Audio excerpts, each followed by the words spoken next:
Hi.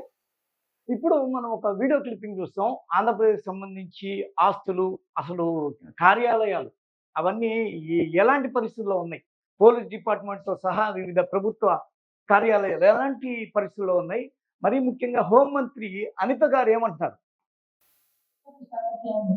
CP office స్థాయిలో ఉంది. అలా ఒకసారి రాష్ట్రం మొత్తం డిపార్ట్మెంట్ కూడా ఒకసారి చెక్ చేసుకుంటే ఏ పోలీస్ స్టేషన్ ముందు ఇదే ఈ బిల్డింగ్ ఉందా లేదా చూడాలి ఒకసారి టార్గెట్ ఉందా లేదా. ఇలాంటి సిచ్యువేషన్ ఈరోజు రాష్ట్రం ఉంది. సరే ఇదొక మీమ్. ఆంధ్రప్రదేశ్ గతంగా ప్రజల్ని మోసం చేయాలనుకుంటే మోసపోయింది. ఇప్పుడు మనకొచ్చే ప్రశ్న ఏంటంటే,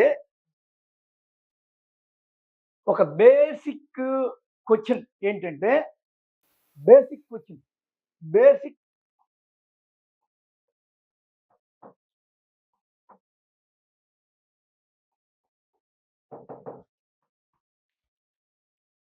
తాకట్టు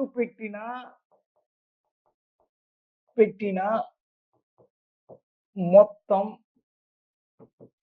తాకట్టు పెడితే డబ్బొస్తది. ఆ మొత్తం ఎటు వెళ్ళినట్టు? నా దగ్గర ఒక ఆన్సర్ ఉంది. ఏం ఆన్సర్ ఉందంటే, ఓ టీవీ5 వేదిక జడ శ్రవణ్ కుమార్ ఏమన్నాడంటే, చంద్రబాబు చంద్రబాబు చంద్రబాబు హయాంలో 2014, 19 మధ్య 2,52,000 కోట్లు అప్పు. ఈ అప్పంతా ఏమైనట్టు? అదే జగన్ తీసుకొచ్చిన అప్పు సుమారు లక్షల కోట్లు, 2.5 లక్షల కోట్లు. ఇవంతా జనం ఖాతాల్లోకి వెళ్ళాయి. దానికి ఆధారాలున్నాయి. జడ శ్రవణ్ కుమార్ అన్నాడు. దానికి ఆధారాలున్నాయి అని చెప్పి అతను అన్నాడు. ఈ లెక్కన అనిత చెప్పిన మాటల ప్రకారం తీసుకుంటే ఈ డబ్బు మొత్తం జనం ఖాతాలోకి వెళ్ళుంటాయి. జనం ఖాతాలోకి వెళ్ళుంటాయి. అంతే కదా దీని అర్థం? ఈ జనం ఖాతాలోకి వెళ్ళిన డబ్బు వస్తేనే తిరిగి జనం ఖాతాలోకి వెళ్ళిన డబ్బు వస్తేనే తిరిగి ఈ ప్రభుత్వ కార్యాలయాలన్నీ విడుదలవుతాయి. ఎందుకంటే అప్పు చేసింది ఎవరి కోసం? అప్పు చేసింది ఎవరి కోసం? ఎవరి కోసం? జనం కోసం. జనం కోసం. జనం కోసం. జనం కోసం. ఈ డబ్బు ఇప్పుడు రీకలెక్ట్ చేస్తారా? రీకలెక్ట్ చేస్తారా? రీకలెక్ట్ చేస్తారా? ఏంట్రా బాబు నువ్వు ఏది పడితే అది అవుతావా? లేకపోతే ఏంది నీకేమన్నా బుద్ధి జ్ఞానం ఉందా? అసలు బుర్ర పని చేస్తుందా లేదా? అని చెప్పి మీరు అంతా ప్రశ్నించవచ్చు. నిజంగా అయితే జగన్ ఇచ్చిన సంక్షేమ పథకాలు వెళ్ళింది మా పథకాల డబ్బు ఎక్కడిది అంటే ఎక్కడిది అంటే ఇలాగ అప్పులు సొప్పులు చేయడం బట్టి వచ్చిందే. అసలు మొన్న ఈ మధ్య ఒక వార్త మీరు చూసే ఉంటారో లేదో తెలియదు కానీ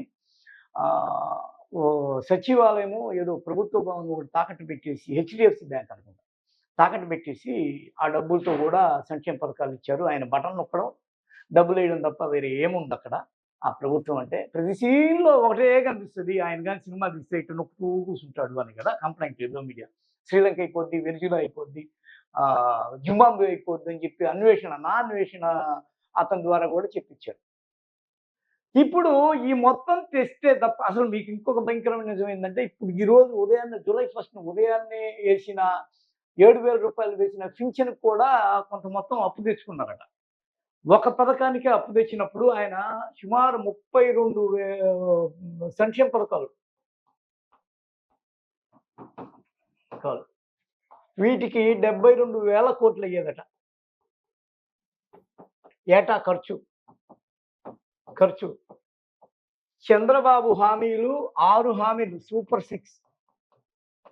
ఈ 6 హామీలకి అయ్యే ఖర్చు 1,52,000 కోట్లు. అంటే దీనికి డబుల్ ధమాకా. ఓ పక్క చూస్తే అమరావతి అలాగే ఉంది, పోలవరం అలాగే ఉంది.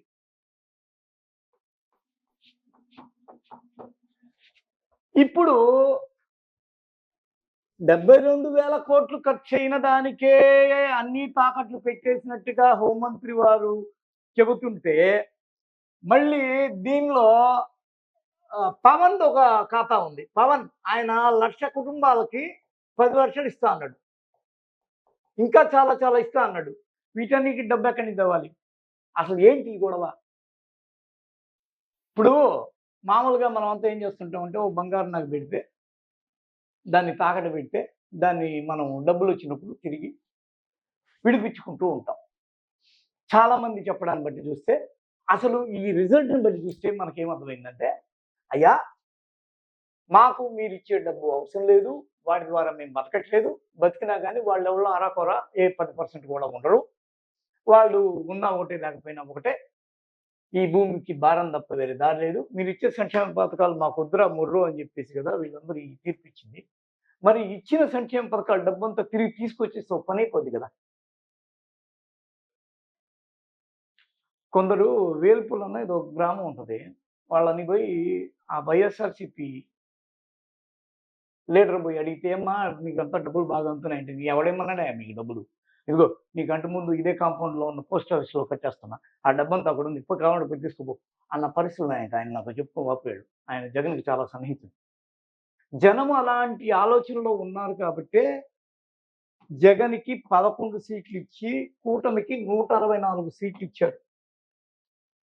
కాబట్టి ఈ మొత్తాన్ని ఇప్పుడు కలెక్ట్ చేస్తే పని అయిపోద్ది కదా జనం నుంచి. ఇప్పుడు 72,000 కోట్లకే మొత్తం ఆఫీసులన్నీ తాకట్లో ఉన్నాయని చెప్తుంటే ప్రభుత్వ కార్యాలయాన్ని ఆంధ్రజ్యోతి అధిపనిగా రాసింది, జనం అంతా నమ్మారు, ఓట్లేశారు, చాలా మంది మాట్లాడుకున్నారు దాని మీద. లాస్ట్కి హెచ్డిఎఫ్సి బ్యాంక్ అలాంటిది ఏం తాకట్టు పెట్టలేదు అని చెప్పి ఒక మెయిల్ కూడా పంపించింది, అది వేరే విషయం. ఇప్పుడు ఈ బ్యాంకుల్లో తనఖాలు నిజమా కాదా? నిజంగా ప్రభుత్వ కార్యాలయాన్ని ఎవరైనా బ్యాంకులు తనఖాలు పెట్టుకుంటారా లేదా? అసలు ఏంటో తెలుసుకుందాము, ఒకసారి మనం చూద్దాం.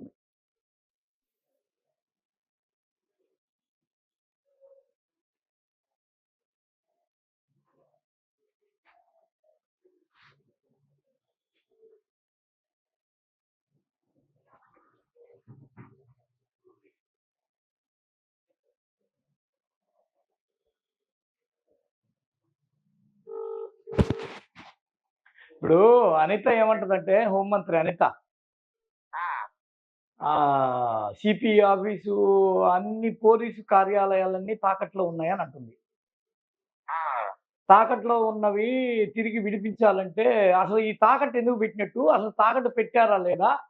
నిజంగా ప్రభుత్వ కార్యాలయాన్ని తాకట్టు పెట్టుకుంటే బ్యాంకులు, ఇతర సంస్థలు, ఫైనాన్స్ సంస్థలు అప్పిస్తాయా? ఏంది అసలు? ఇప్పుడు సెక్రటరీ కూడా అదే మాట అన్నారు కదా. అవును, అప్పుడు అన్నారు. అప్పుడు బ్యాంక్ చెప్పింది కదా, ఏమని? ప్రభుత్వ కార్యాలయాల్ని తాకట్టు పెట్టుకోవడం సాధ్యం కాదు అని చెప్పింది. మరి అలాంటప్పుడు ఈ మాట ఎందుకనింది ఇప్పుడు? అవగాహన లేక అనేసింది, విషయము తెలీదు. ఇప్పుడు వాళ్ళు ఎవరు చెప్పి అధికారులు కొంతమంది చెప్పారు, రాంగ్ గా చెప్పారు. మీకు వినిపిస్తుంది చూడండి, వినిపిస్తుంది చూడండి. అలా ఒకసారి రాష్ట్రం మొత్తం డిపార్ట్మెంట్ లో ఒకసారి చెక్ చేసుకుంటే ఎన్ని పోలీస్ స్టేషన్ ఎన్ని ఇదేనా ఈ బిల్డింగ్ ఉందా లేదా చూడాలి, ఒకసారి తాకట్లో ఉందా లేదా. ఇలాంటి సిచ్యువేషన్ ఈరోజు రాస్తుంది. చూసారా, ఇలాంటి సిచ్యువేషన్ లో ఈరోజు ఆమె కూర్చున్న బయట్లు, అదే ఈ ప్రసంగం ఇస్తున్న ఆ కార్యాలయం కూడా తాకట్లో ఉందో లేదో చూసుకోవాలంట పోయి. హోంమంత్రి ఆఫీసర్ మరి ఏదో తెలియదు. అవుద్దా ఇది? సాధ్యం అవుద్దా? బ్యాంకులు అటు తీసుకుంటాయా? గవర్నమెంట్ లో ఉన్న బిల్డింగ్స్ అన్ని తాకట్టు పెట్టుకొని తిరిగి గవర్నమెంటే లోన్లు ఇచ్చుకుంటా కూర్చుంటుందా? మరేంటి ఇదంతా ఈ కామెంట్లు ఎట్లా వస్తున్నాయి? ఇది ఏం ప్రచారం ఇది? ఏంటి ఇప్పుడు ఈ తాకట్టు అంటే ఒక రకంగా నాకు అర్థమైంది ఏంటంటే ఒకవేళ దీన్ని తాకట్టు పెట్టినా ఆ డబ్బంతా ఎటపోయి ఉంటుందంటే శుభ్రంగా జనానికే ఇచ్చుంటాడు. ఇది నేనన్న మాట కాదు. జడ శ్రవణ్ కుమార్ టీవీ5 వేదికగా కూర్చొని ఏమన్నాడంటే 2,52,000 కోట్ల చంద్రబాబు హయాంలో అప్పులు తీసుకొస్తే ఆ డబ్బు ఎటపోయిందో ఎవరికి తెలీదు. అదే జగన్మోహన్ రెడ్డి సుమారు 2.5 లక్షల కోట్ల రూపాయలు జనానికి ఇచ్చినట్టుగా స్పష్టంగా ఖాతాల్లోకి వెళ్ళినట్టుగా లెక్కలు ఉన్నాయి అని చెప్పి ఆయన అన్నాడు. అంటే దాని అర్థమైంది ఈ డబ్బంతా జనానికే పోయినాయి. ఈ జనానికి పోయినప్పుడు ఇప్పుడు ఇంకొక కంక్లూజను లాజిక్ అందం ప్రశ్న ఏంటంటే 72,000 కోట్ల రూపాయలు ఏటా ఖర్చు పెట్టి సంక్షేమ పథకాలు ఇవ్వడానికే ఇన్ని తిప్పలు పడుతుంటే సుమారు 1,50,000 కోట్ల మేర అవుద్ది సూపర్ 6 ఇవ్వడానికి. మరి దానికి డబ్బులు ఎక్కడి నుంచి వస్తుంది ఏపీకి? అదే కదా చెప్పాడు, సంపద సృష్టించి దాని ద్వారా ఆ సంపాదన ద్వారా జనాలకు పంచి పెడతాము. సంపద సృష్టించడం అంటే ఇట్టంటే అయిపోద్దా? సంపద సృష్టిస్తాము ఇట్టంటే అవుద్దా? సంపద సృష్టి ఈరోజు టెన్షన్గా ఇవ్వడానికి, ప్రభుత్వ అధికారుల జీతాలు ఇవ్వడానికి, ఇంకా ఇతరేతర ప్రభుత్వ ఖర్చులకి అప్పులు చేశారంట కదా. మరి ఆ సంపద ఎప్పుడు సృష్టిస్తారు? అమరావతికి పెట్టుబడులు పెట్టాలా, పోలవరానికి పెట్టుబడులు పెట్టాలా, అప్పుడే కదా సంపదకి సృష్టించేది. అలాంటప్పుడు అప్పుడే సంక్షేమ పథకాలు ఇస్తామని చెప్పేది ముందుగా ఎందుకు ఇచ్చారు? నీకు 15,000, నీకు 15,000, నీకు 15,000 ఎందుకు చెప్పారు? అంటే ఇట్స్ ఇల్లాజికల్ థింక్గా కనిపిస్తుంది. ఇంకోటి, నిజంగా వీటన్నిటిని తాకట్టు పెట్టింది నిజమైతే ఆ తాకట్టు సొమ్ము తీసుకుపోయి ఎవరికి ఇచ్చారంటే జనానికే ఇచ్చారు. మరి జనం దగ్గర నుంచి రీకలెక్ట్ చేస్తే పని అయిపోద్ది కదా. అసలు వాళ్ళు మాకు ఈ డబ్బు వద్దని కదా ఈ రివర్స్ ఓటింగ్ చేసింది. మరి జనం స్వచ్ఛందంగా ఆ డబ్బును తిరిగి గవర్నమెంట్కి చెల్లించేస్తే పని అయిపోద్ది కదా. ఏంటో ఇది అర్థం పద్ధం లేని వ్యర్థ ప్రయత్నం లాగుంది. ఏపీ గవర్నమెంట్, ఆ ప్రభుత్వ నిర్వాహకులు అంటున్న మాటను చూస్తుంటే పిచ్చెక్కిపోతుంది. ఇన్ని తాకట్లో ఉన్నాయి అన్నప్పుడు ఆ డబ్బు జనం దగ్గర ఉంది. డబ్బు జనానికి మళ్ళీ మేము తిరిగి అంతకు 2 ఇస్తామని చెప్పి అధికారంలోకి ఎందుకు వచ్చారో ఇప్పుడు ఆమె చెప్పాలి కదా. ఆమె ఏమనింది? అన్ని తాకట్లో ఉన్నాయి అన్నాడు. మనకు తెలిసిన సమాచారం ప్రకారం ఆ తాకట్లో పెట్టిన డబ్బులు మొత్తాన్ని తీసుకుపోయి జనానికే ఇచ్చినట్టు. మరి మీరు అంతకన్నా మించి ఇస్తామని అధికారంలోకి ఎందుకు వచ్చారని నా ప్రశ్న. హోంమంత్రి గారికి సూటి ప్రశ్న. అవును, రేపు ఇప్పుడు వాళ్ళు ఇవ్వలేదంటే ఇంతకు మించి రేపు అప్పులు చేసి వాళ్ళు జనాలకు తీరుస్తారు, జనాలకు కడతారు. అంటే ఈ అప్పులు చేసుకుంటా ఇక్కడ గవర్నమెంట్కి రావాలంటే ముందు వాడికి హామీ ఇవ్వడం, అబద్ధపు హామీ ఇవ్వడం, అది ఒకవేళ నిజం చేయాలంటే తాకట్లు పెట్టుకోవడం, అప్పులు ఇచ్చుకోవడం. ఇది రాష్ట్ర ప్రభుత్వం అంటే ఇంక ఇంతేనా జీవితం? ఏ ప్రభుత్వం అయినా. మరి అలాంటప్పుడు బాబు ఏముంది ఇందులో, జగన్ ఏముంది, తేడా ఏముంది? అయినా మిగతా రాష్ట్రాలతో పోలిస్తే మన రాష్ట్రం చాలా అప్పులు తప్పుల్లో ఉంది. ఉత్తరప్రదేశ్, తమిళనాడు, తర్వాత మంచి ధనిక రాష్ట్రాలే ఇంతకు మంచి అప్పుల్లో ఉన్నాయండి. ఇప్పుడు పురంధేశ్వరి ఏం చెప్పుకొని వచ్చింది? 10 లక్షల కోట్లు అప్పు చేసి పెట్టాడు. ఒకానొక సమయంలో మన రాష్ట్ర పప్పు 1,00,000 చిల్లర కోట్లు మాత్రమే. చంద్రబాబు దాన్ని 2.5 లక్షల కోట్లు చేసి ఈయన 10 లక్షలు అంటే 7.5 లక్షల కోట్లు ఎక్కువ చేశాడని చెప్పి అతని మీద నిందేసి కదా వచ్చింది ప్రభుత్వంలోకి. డిఎంకే ప్రభుత్వం ముఖా స్టాలినే దగ్గర ఇప్పటికి 15,000 కోట్ల రూపాయలు, 15 లక్షల కోట్ల రూపాయలు. అదేమో అది చర్చనీయాంశం కావట్లే అక్కడ. ఎందుకంటే వాళ్ళంతా సంక్షేమ పథకాలు ఇచ్చేసి వచ్చేది అనే దానికి ఒక అర్థం పద్ధం లేదు. కానీ ఇక్కడ సంక్షేమ పథకాలు ఒక ఎల్లవలాగా ఇవ్వడం కదా. 24 గంటలు ఇక్కడ వచ్చిన ప్రతివాడు ఏంది? నేను ఇస్తా, నువ్వు తీసుకో, నేను ఇస్తా, నీకు 15,000. అసలు ఒక సమయంలో 90,000 ఇస్తాడు ఒక ఇంటికి నెలకి లోకేష్. ఆయన కామెంట్లు కూడా ఆ రోజుల్లో వైరల్ అయినాయి. మరి ఏంటి ఈ బాధ ఏంది? అసలు ఏంటి? ఇప్పుడు అప్పుల్లో ఉంది ప్రతి ప్రభుత్వ కార్యాలయం అని చెప్పేది నువ్వే, అంతకన్నా మించి ఇస్తానని చెప్పి అధికారంలోకి వచ్చింది నువ్వే. దీన్ని నేను ఎలా అర్థం చేసుకోవాలి ఒక సామాన్యుడిగా? ఏం అర్థం కావట్లా. మైండ్ పిచ్చెక్కిపోయి అల్లాడుతున్నాం. ఏంట్రా బాబు ఇది? రూపాయి ఇస్తానోడిని, రూపాయి ఇవ్వడానికి అప్పు చేసినోడిని పక్కన పెట్టి 10 రూపాయలు ఇస్తానని చెప్పినోడు నెత్తికెక్కించుకోవడం అంటే అర్థమైంది. మళ్ళీ వీళ్ళే బాధపడతారట. ఏమని? ఇదంతా అప్పు సొమ్ము మాకొద్దు అని. ఇప్పుడు చాలా మంది మిడిల్ క్లాస్ వాళ్ళు ఏమన్నారు తెలుసా? ఆ, ఆ, మా సొమ్ము తీసుకుపోయి వాళ్ళకి ఇస్తున్నారు అని. అది నమ్మినప్పుడు మా సొమ్ము తీసుకుపోయి వాళ్ళకి ఇస్తున్నారని నమ్మినప్పుడు ఈయన అంతకన్నా మించి 2% ఇప్పుడు డబుల్ ధమాకాగా ఇంకా ఎక్కువ ఇస్తాను ఈయనప్పుడు ఈయన ఎందుకు నమ్మినట్టు? ఈయన సంపద సృష్టిస్తాడని కదా. సంపద ఎప్పుడు సృష్టిస్తారా? ఒక పోలవరం ఎప్పుడు పూర్తవుద్ది? ఒక అమరావతి ఎప్పుడు పూర్తవుద్ది? నాకు చెప్పు. ఎప్పుడు పూర్తవుద్ది? ఒక పోలవరం, ఒక అమరావతి పూర్తయ్యేదానికి సుమారు 3 ఏళ్ళు పడుతుందా? ఈ 5 ఏళ్ళు లేట్ చేశారు. నాకు ఈ 5 ఏళ్ళు ప్రభుత్వం ఇవ్వలేదు, లేకపోతే ఈ పార్టీకి అంతా కూడా డెవలప్ అయిపోయేది. అలాంటప్పుడు చెప్పాలి కదా ముందే ఏం చెప్పాలి? ఈ రోజు ఎందుకు పరిగెత్తుకుపోయి పింఛన్ ఇచ్చావు అప్పు చేసుకుని? మరి ముందే చెప్పాలి. 3 ఏళ్ళు పడుతుంది వచ్చి ఇవ్వడానికి. ఆ 3 ఏళ్ళు మీరు వెయిట్ చేస్తారా? ఎందుకంటే అతను 5 ఏళ్ళు తినేశాడు. ఇప్పుడు అమరావతి ఇమీడియట్ గా మొన్న ఆడియో కాల్ ఒకటి లీక్ అయింది. ఏమన్నారు దానిలో? సంక్షేమ పథకాలు తీసి పక్కన పెట్టి శుభ్రంగా అమరావతికి మొత్తం ఖర్చు పెడతాం, దానిలోంచి రిటర్న్ బ్రహ్మాండంగా వస్తుంది అన్నారు. అవును. విశాఖపట్నం వాళ్ళు ఏమంటున్నారు? 40% మా దగ్గర నుంచే పుడుతుంది సొమ్ము, మీరు తీసుకుపోయి అక్కడెక్కడో పెట్టడం ఏందని అంటారు వాళ్ళు. ఇది లాజిక్ అందట్లా. ఏపీ అంటే ఒక లాజికల్ గా థింక్ చేస్తే పనికొచ్చి మైండ్ కనెక్ట్ అవుతున్నట్టు కనిపించట్లా. అదే ప్రాబ్లం ఇప్పుడు. తనఖా పెట్టేస్తున్నారు, పెట్టి డబ్బులు జనాలకు ఇచ్చేసారని కదా ఎల్లో మీడియా మొత్తుకుంది. అవును. ఇప్పుడు ఇదే తనఖాకి 2 రెట్లు ఎక్కువ పెడితేనే కదా వచ్చేది ఆ డబ్బు వీళ్ళకి సంక్షేమం ఇవ్వాలంటే. అవును.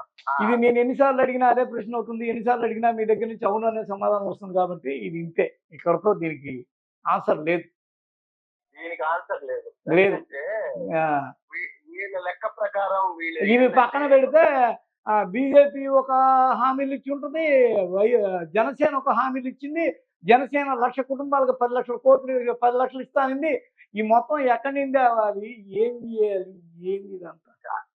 అంటే ఏపీ అంటేనే వాడది ఎక్కువ ఇస్తాడా, వీడేది ఎక్కువ ఇస్తాడా, తూకం వేసి తాసేసుకొని జన పరిపాలకుల్ని ఎంపిక చేసుకోవడమా? ఏంది అసలు? ఏంటి ఈ చిత్తభ్రమ? ఏంది ఈ మనశ్శాంతి లోపం? ఏంది ఏంది ఈ వ్యవహారం? అర్థం కావట్లేదే. నాకు తెలిసి తాకట్టు నేనైతే ఒక బంగారు వస్తువుని తాకట్టు పెడితే ఆ వస్తువుని నేను వాడుకున్నట్టయితే తిరిగి నా ఇది తీరిపోయాక, అవసరం తీరిపోయాక దాన్ని విడిపిస్తా.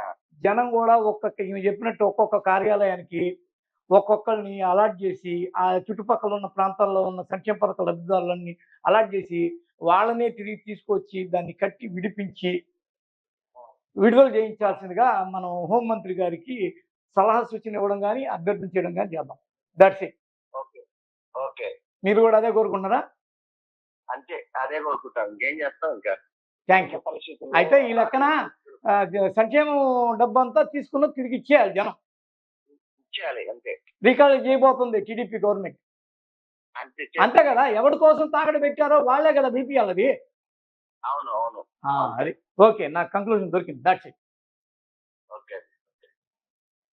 చూసారు కదా. అసలు కంక్లూజన్ ఏంటంటే టీడీపీ గవర్నమెంట్ జగన్మోహన్ రెడ్డి ఇచ్చిన సంక్షేమం మొత్తాన్ని తిరిగి రీకలెక్ట్ చేయడం ఒకటే దీనికి మార్గం. ఎందుకంటే వాళ్ళ కోసం ఆయన తాకట్టు పెట్టినట్టే కదా మనకి ఇప్పటి వరకు మాట్లాడుకున్న ఎవిడెన్స్ని బట్టి అర్థమైంది.